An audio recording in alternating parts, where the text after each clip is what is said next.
Welcome, everybody. I'm Megan Kelly. There are some major items on the second-term to-do list, and the challenges ahead are enormous. Some top priorities include the continuing fallout from the Benghazi investigation, the dire situation in Syria, Iran and its nuclear efforts, and immigration reform, just to name a few. Chief White House correspondent Ed Henry joins us live from the White House. Hey, Ed. Great to see you, Megan. You know, they may be in celebration mode still.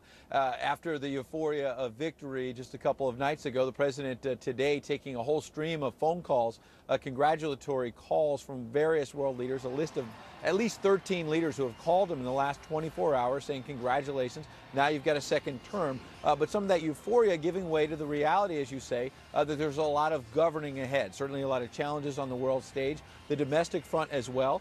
Issues the president maybe doesn't necessarily want to confront, like the fiscal cliff, but has to deal with because it's bubbling up very quickly here. And while you have some Democratic leaders suggesting they have a strong hand in those negotiations after the president's decisive victory, and they say they'll cooperate with Republicans, you have Republicans, on the other hand, saying, wait a second, if the president raises taxes in these negotiations, it could blow up on Democrats. Take a listen.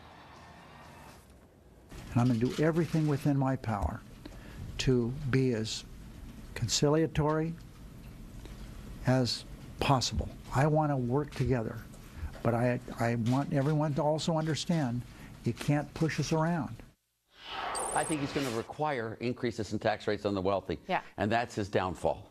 And that just makes no sense whatsoever. The wealthy are the people who hire everyone else. You can't love jobs and hate job creators, Martha.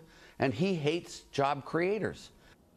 Now, the response from the White House has been that the president put those tax increases on the table in the election. He won it out in terms of the ideas that were going back and forth, so he's going to push ahead with that agenda. Meanwhile, on the international front, you mentioned Benghazi. The president next week is going to be facing several hearings that are coming up in the House and the Senate, pressing for answers. And you have Republican leaders saying that they believe they were stonewalled in the days leading up to the election, the administration not turning over more information. Administration says they're cooperating as much as they can, but that confrontation is going to start again next week once these House and Senate committees start bringing up witnesses, including Secretary of State Clinton, who might be among the folks that they'll be calling up in the days ahead, Megan. Well, it's a bipartisan effort in the Senate to get to the bottom of things, and they have a deadline. They're supposed to meet by November 16th of returning information.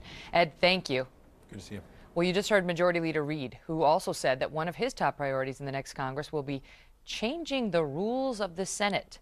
Mr. Reid plans to try to make it more difficult for the minority party to block legislative business by changing the way the filibuster works.